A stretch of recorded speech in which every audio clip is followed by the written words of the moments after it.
17 ქვეყნის ჩამონათვალი იყო იქ ავღანეთი, რაღაცა სომალი, სირია, რაღაც პაკისტანი და ესეთი ქვეყნები იყო, ძალიან გაჭირვებული ქვეყნები და ამ ქვეყნებთან დაკავშირებით ახალი დადგენილებაში ეწერა, რომ ამ ქვეყნების მოქალაქეებს თუ ექნებათ ვიზა, ერთწლიანი ვიზა ამ ბინადრობის უფლება სპარსეთის ყურის არაბულ ქვეყნებში, იქ რაღაცა კუვეიტი, საუდის არაბეთი, არაბთა საამიროები და აი ეს რამდენიმე ქვეყანა იყო ჩამოთვლილი, ამ ქვეყნებში თუ ექნებათ ერთწლიანი ვიზა, ანუ იმის უფლება, მუდმივი ბინადრობის უფლება, მაშინ უვიზოდ შეეძლებათ საქართველოს შემოსვლა. და ამაზე იყო გაურკვევლობა, ეს ასეთი უვიზოდ შემოსვლის უფლება ეხლა დაუწესეს ამ გაჭირვებულ ქვეყნების ჩამონათვალს 17 ქვეყანას თუ როგორც ხელისუფლება იძახდა პირიქით რაღაც გამკაცებას ქონა ადგილი. რეალობა რა არის? რეალობა არის ის, რომ 2015 წელს გავერკვიეთ, იქ მოვიძიეთ, იქ მართლა რა იყო 2015 წელს მართლა მიუღია ამ ხელისუფლებასვე დადგენილება, რომლის მიხედვითაც იქ ჩამონათვალი იყო ათეულობით ქვეყნების და მათ შორის შედიოდა ეს არაბული ქვეყნები, სპარსეთის ყურის. აი ამ ქვეყნებში ვისაც ვიზა ექნებოდა ამ ბინადრობის უფლება, იმ სხვადასხვა ქვეყნების წარმომადგენლებს უვიზოდ შეეძლოთ საქართველოს შემოსვლა აქამდეც. და ეხლა ახალი დადგენილებით ჩაამატა ხელისუფლებამ, რომ აი ამ სპარსეთის ყურის ქვეყნებში უბრალო ვიზა აღარ ყოფნის, აქ შემოსასვლელად უვიზოდ ერთწლიანი ვიზა უნდა გქონდეს, ერთწლიანი ბინადრობის უფლება, როცა შემოდიხარ, ანუ უფრო გართულებისკენ გადაიდგა ნაბიჯი ამ მიმართულებით, ეგ არის ფაქტი.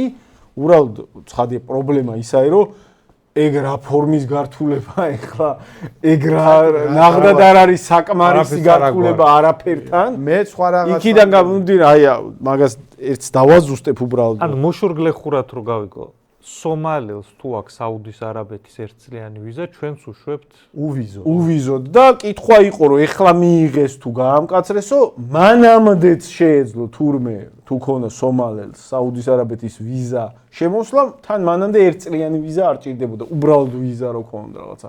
ერთთვიანი, სამკვირიანი მაინც შეეძლო. ცოტა გაურთულეს. ეხლა ცოტა გაურთულეს და ნუ კი, ეს არ არის გამარტივება, ეს არის ცოტა გაურთულეს, უბრალოდ პრეტენზია ის არის, რომ აქამდე ხა ეს ბევრმა არ იცოდა, ხო, არც ასე არ ვიცოდით ჩვენ, რომ ასეთი ამ ქვეყნებში ვიზიტონე ხალხს ასე უვიზოდ შეეძლოთ, აქ შემოსვლა. კითხვა გაჩნდა, რა უკეთური რისი გართულებაა ეგ ხალხო, თუ გართულება გვინდა, უნდა იყოს შემდეგნაირი. აი ავღანელს, ან სომალელს აქ უნდა ჩამოსვლა. რა შუაში საუდის არაბეთში ერთწლიანი ვიზა ამ ბინადრობის უფლება. საქართველოდან აიღოს ვიზა და ეგრე ჩვენმა უშიშროებამ გადაამოწმოს. ეგ ავღანელი აქ გჭირდება თუ არა? და ჩვენმა, ასე ვთქვათ, დიპლომატიურმა სამსახურმა მე ან მიცეს ვიზა, ან არ მიცეს.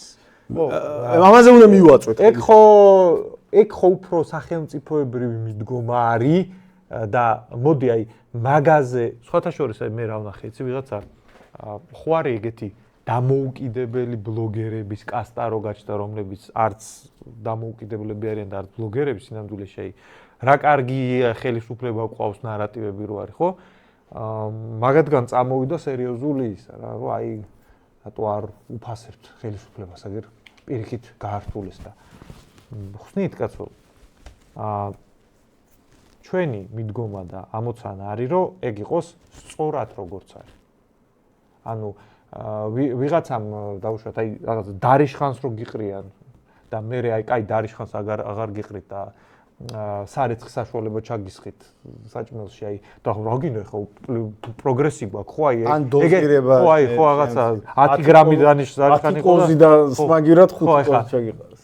პროგრესი თალსახად არის, ვაღიარებთ, უბრალოდ ჩვენ გვინდა რომ მოდი საერთოდ არ იყოს და მაგისი სწორი სახელმწიფოებრივი მიდგომა არის ესეთი. აი სომალიდან ვიღაცა საქართველოს შემოსვლა თუ უნდა, მოდი აი ჩემი დიდი პატივისცემის მიუხედავად საუდის არაბეთის მიმართ საქართველოს ეგ უნდა შემოვიდეს თუ არა, ეგ ჯობია ქართულმა სახელმწიფომ გადაწყვიტოს ხოლმე, ისევე როგორც ავღანეთი. ხო, ეგ მნიშვნელოვანია, იმიტომ რომ აი ქართული ოცნების სამთავრობო პროპაგანდამ და სხვათა შორის ლიბერალურმა მედიებმაც. ანუ ქართული ოცნების სამთავრობო პროპაგანდა და ლიბერალური მედიები ტანდემში მოქმედებდნენ ამ საკითხში. აი მაგალითად ის რო არის მითების დეტექტორი, აი ვითომ ფაქტ-ჩეკერები და რაღაცები. ეგენი რას წერდნენ, იცი რომ ქართულმა ოცნებამ მართლა გაამკაცრაო აი ეს შემოსვლის საკითხი და ულტრამემარჯვენე ქსენოფობიური ჯგუფების ნარატივი და პროპაგანდა არისო ტყუილი. ანუ ხელისუფლების ქართულ ოცნებას იცავდნენ ჩვენგან. ხო და უყურე რაშია საქმე. აი ქართული ოცნების ამომრჩეველს და მომხრეებს მოგმართავთ. ეხლა რა დადგენილებაც გააკეთა მთავრობამ, ანუ რა ცვლილებებით შეიტანა. ამ ცვლილებების თანახმად ტანზანიელს, ვიღაცა სომალელს, ავღანელს, სირიელს, რაღაცა უბედური ქვეყნის მოქალაქეს ომანის, საუდის არაბეთის, ყატარის, ქუვეითის, ან საემიროების, ბინადრობის, ან ერთწლიანი ვიზა თუ აქვს, საქართველოში შემოდის დაუბრკოლებლად უვიზოდ. და პრობლემა არ გიჩნდება, რატო? ანუ საუდის არაბეთის ერთწლიანი ვიზა აი ამ გაუბედურებული ქვეყნის მოქალაქისთვის რატო არის შენს ქვეყანაში დაუბრკოლებლად შემოსვლის საფუძველი? არ გიჩნდება კითხვა, აი რატო უნდა გქონდეს? ტერორიზმის საფრთხე არის აი ბანალური. მოდი ბოლომდე რაღაცები ვილაპარაკოთ რა. აი არის რაღაცები, რასაც ესე დავარცხნა და შეფუთვა არ ჭირდება, იმიტომ რომ ეგ არც ჩვენი პარტიის და არც ქართული ოცნების და არც ნაცების, არც ქოცების და არც იმის დონეზე არ არის. ეს სახელმწიფო უსაფრთხოების თემა. სახელმწიფო უსაფრთხოების თემაზე, როცა ვსაუბრობთ, მან სახელმწიფო ინტერესებიდან უნდა ილაპარაკო. ტერორიზმის საფრთხე ჩვენ რეგიონში ეხლა გაიზრდება, კი არ შემცირდება, გაიზრდება. ეგეთი დრო მოდის.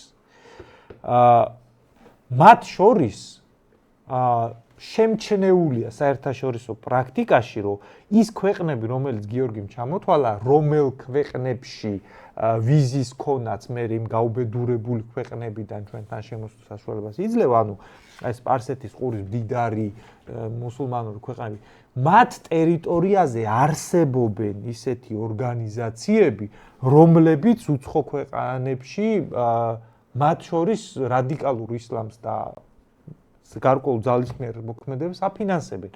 მაგალითად, ყველაზე ცნობილი, აი ძალიან შორს ვარ წავიდე 11 სექტემბრის ტერაქტი რო ნახო, ეგ ჩადენილი არის საუდის არაბეთის მოქალაქეების მხრიდან. ყველას გონია, რომ ვიღაცა შლოპანცებიანი ეს ავღანელები ან სომალელები, არა, იმ თვითფრინავების საჭესთან, რომლებიც 11 სექტემბრის დროს დაეჯახნენ, საუდის არაბეთის მოქალაქეები იჯდნენ. ამით იმას კი არ ვამბობ, ხა რაღაცა არავინ არ ჩათვალოს რაღაცა სპეკულაცია და ასე შემდეგ. მე ვუყურებ ფაქტს აღვწერ, ხო?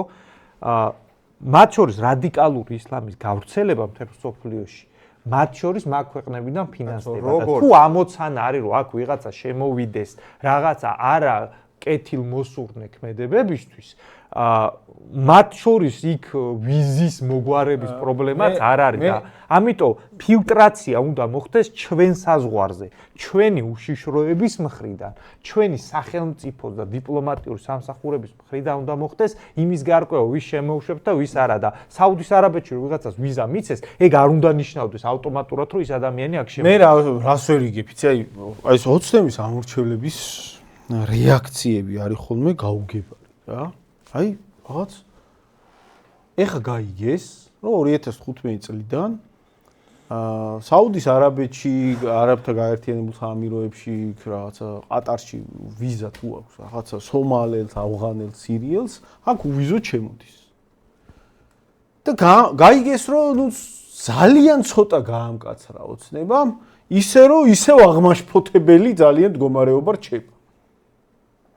ეს ადეკვატური რეაქცია. ეგ ძველი იყო 2015 წლიდან აქ მიღებული კანონი ოცნებას. და ეხლა ოდნავ გაამკაცრა, კაცო, შენ რო ამაზე საუბრობ, შენ გიტევენ. ხო, მაგას აქეთ გიტევენ, აქ პრეტენზიით, რომ შენ ამაზე რატო ამახვილებ? ანუ ეგ ძველი იყო, შენი მიღებულია, ძველი რო იყო 2015 წელს, შენი მიღებულია, ძველია, რას კი, ანუ 2015 წლიდან ქართულ მიწებს ყიდით უცხოელებზე. და ეხლა ცოტა გავამკაცრეთ ქართული მიწების გაყიდვა და ეხლა გაიგო ხალხმა და 2015 წლიდან ყიდით. ეგ პასუხია და კიდე აქეთა გაქვთ პრეტენზია. თქვენ ნორმალურები ხართ საერთოდ და თან როგორ იცი 2015 წლიდან ყიდით კაცო ქართულ მიწებს უცხოელებზე ვარიგებთ მოქალაქე რა ეხლა გაბრაზდი გაიგე და ეხლა ხო ცოტა გავამკაცრე აი ცოტა ერთი საბუთი დავამატე რომელიც გჭირდება ქართული მიწების ყიდვისა და ბიჭო დადექი წესიერად მოითხოვე რომ გამკაცრდეს წესიერად რა ის გამკაცრება ეს არის რა არანაირი გამკაცრება ერთწლიანი ვიზა რო ეხლა 6 მილიარდიან ინვესტიციას არაბულ ქალაქებს რო ააშენებენ არაბების საამიროებიდან ისინი გადაგიწყვეტენ აგერ ერთწლიანი ვიზები ვიღაცა იმეებს რა ქვია მიდი გაუშვით იაფ მუშახელად ავღანელები და პაკისტანელები აი მოდი ეგ დავფიქრდეთ აი უბრალოდ აი ქართული ოცნების ამომრჩეველი იქნება ჩვენი ამომრჩეველი თუ რავი ნაციონალური მოძრაობის ამომრჩეველი ვინც ამ საკითხით შეწუხებული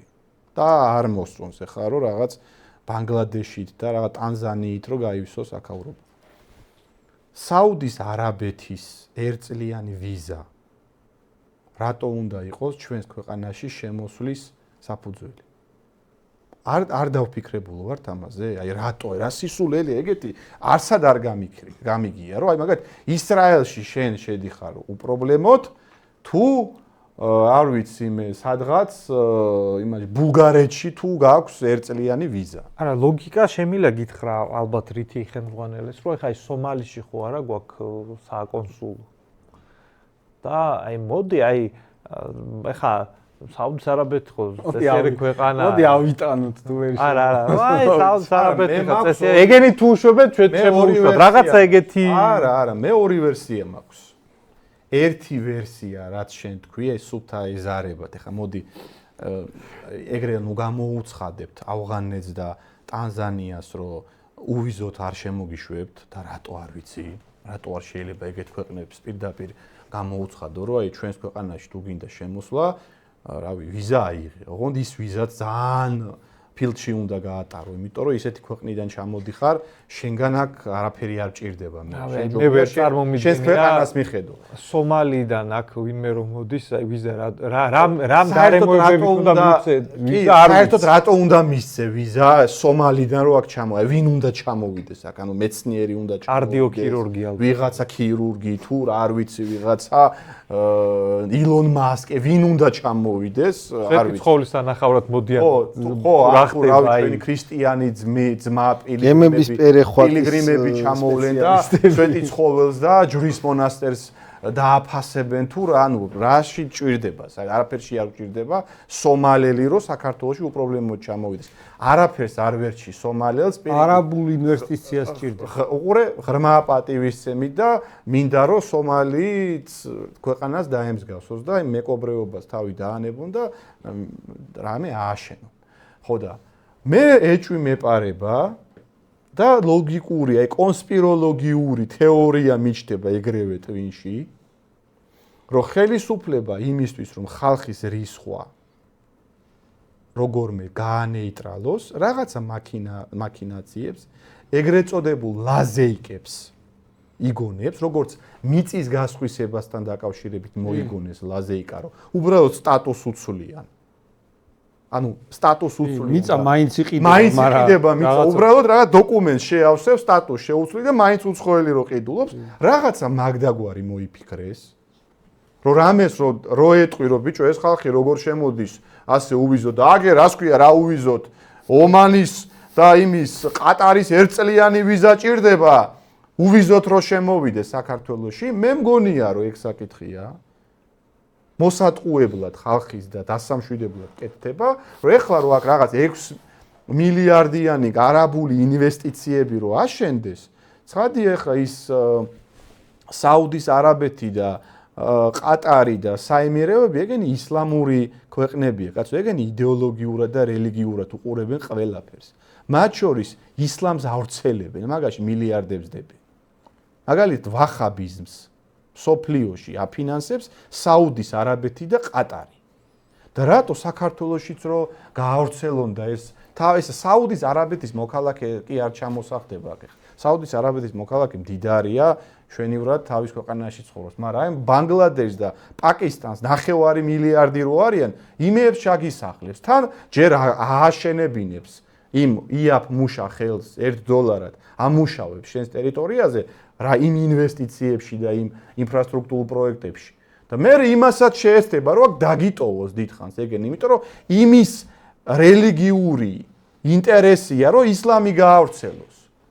ხო და ეს ხელისუფლება ან ვერ ხვდება ამას, ან ყველაფერს ხვდება და შეგნებულად მონაწილეობს ამაში. აი ვიდეო შემხვდა ინტერნეტში აღმაშფოთებელი ვიდეო, რომელიც გადაღებულია მეტეხის ტაძრის ეზოში და აი მოდი ვნახოთ მიგრანტები როგორ იქცევიან უკვე საქართველოში, რა ფორმით იქცევიან.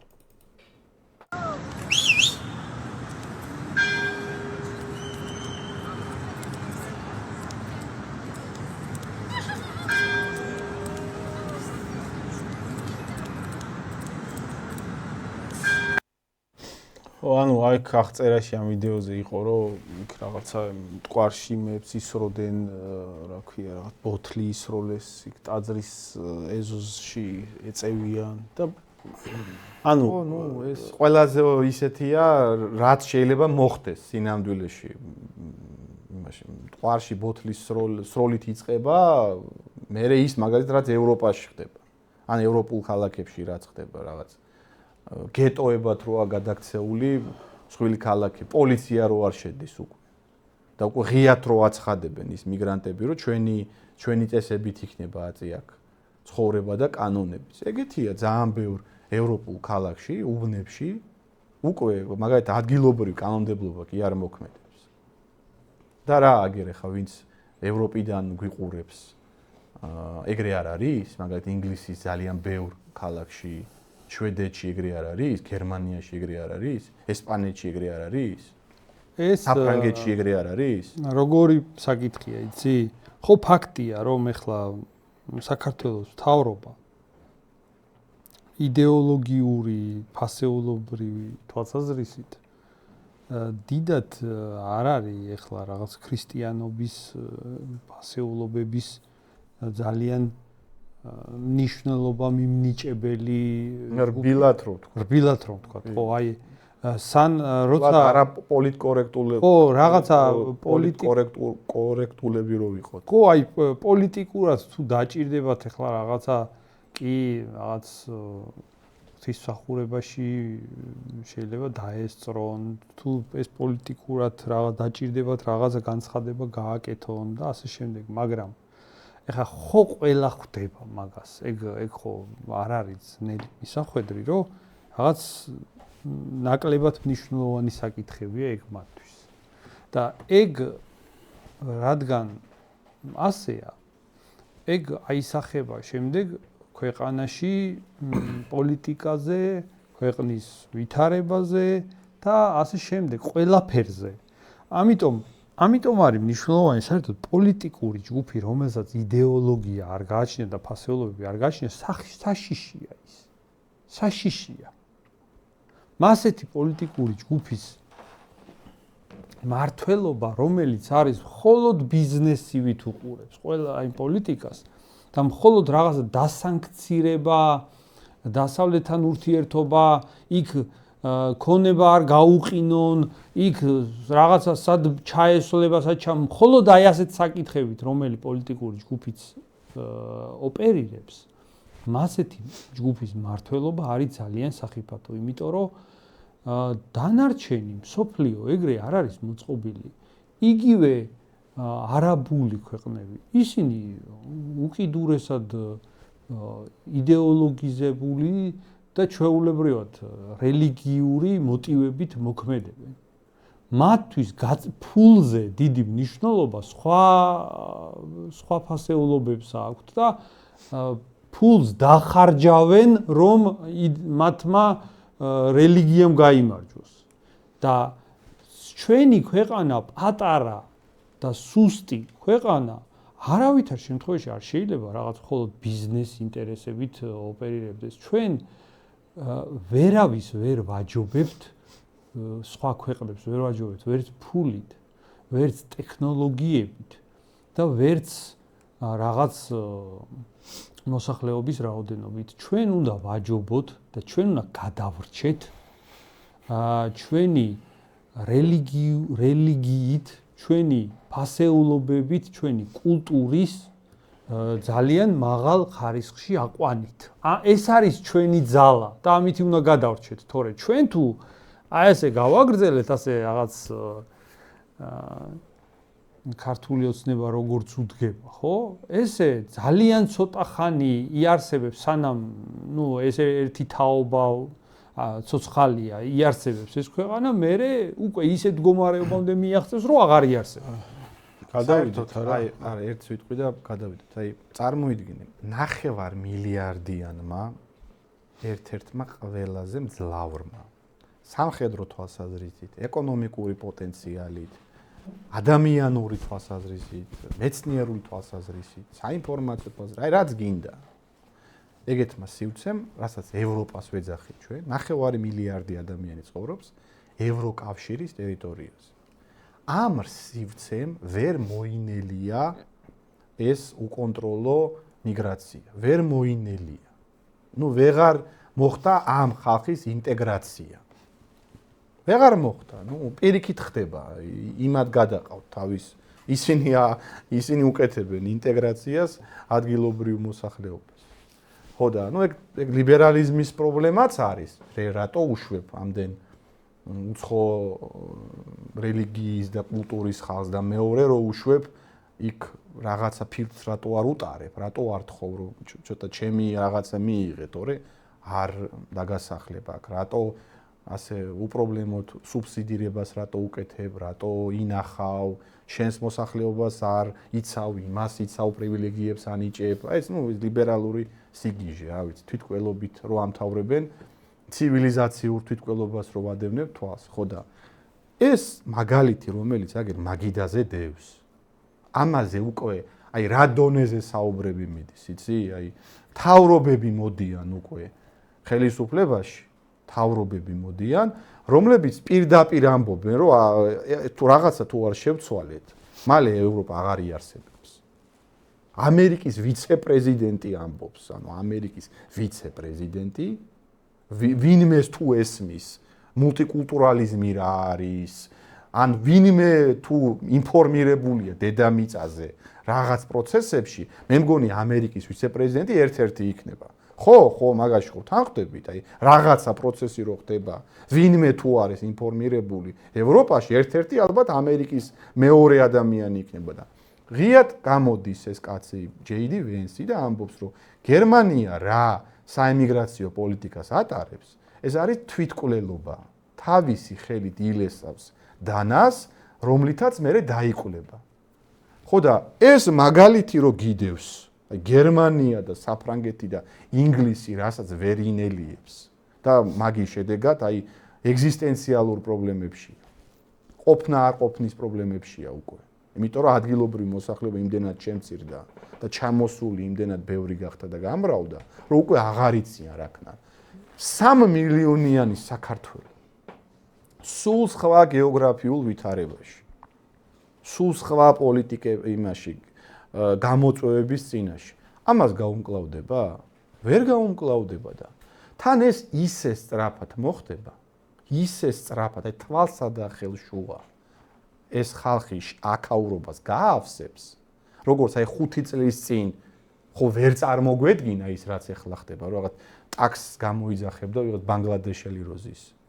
ან რაღაც კურიერს გამოიძახებდი და ვიღაც პაკისტანელი როზის. 2 წლის წინაც წარმოუდგენელი იყო ერთეულის შემთხვევები თუ იყო. 2 წელიწადში იმდენად ეგ მასიური ხასიათი შეიძინა, რომ აი 5 წელი გავა აი ამ პოლიტიკის გატარების შედეგად და ჩვენ გვექნება ისეთი პრობლემები, რომ ჩვენ შვილებს მოუწევთ მე მაგ პრობლემების გადაჭრა ბევრად უფრო რთული, ბრუტალური მეთოდებით, რომელიც საერთოდ არ არის თან გარანტირებული, რომ ჩვენი შვილები გაიმარჯვებენ. ეგეც ან რო გიწევს შენ უკვე რაღაც ძალისხმევის გამოყენება, ეგ უკვე პრობლემაა. ეგეც მაგნაბისაც საფასური მოყვებ. ეგრე არ არის, კაცო, შენ რაღაცა პრობლემა გამოიწვიე, მერე დაიწყე რაღაცა ისეთი ჩარევები, იმ ხალხს ყოველას პატრონი ყავს. ხო და მაგ პრობლემებამ ის საუდის არაბეთიც გეტყვის, რომ ეს ჩემიანი რო იქ შენთან ერთწლიანი ვიზით რო შემოუშვი, უვიზოთ. თქვენ ბიძიკო მან ჩვენი ინვესტიციები რო აიღეთ და რაღაცები რო აშენეთ. ეხლა მან რატო გაქვთ პრობლემები არაბული ქვეყნებიდან მასიურ მიგრაციაზე გახსენით კარები? ეგრე არ იქნება მარტივად, რომ შენ ჯერ შემოუშვი და მე არ მოგეწონა და ეხლა არ მინდა, არა, მაგას საფასური მოყვება. მაგისთვის მოგიწევს მე ბრძოლა. შეიძლება ომიც მოგიწიოს და რატო ვუტოვებ ჩვენ შვილებს ასეთ რაღაც ასეთ საფრთხეს, ასეთ ბომბს საკუთარი ხელით რატო ვდებთ ჩვენს მიწაზე?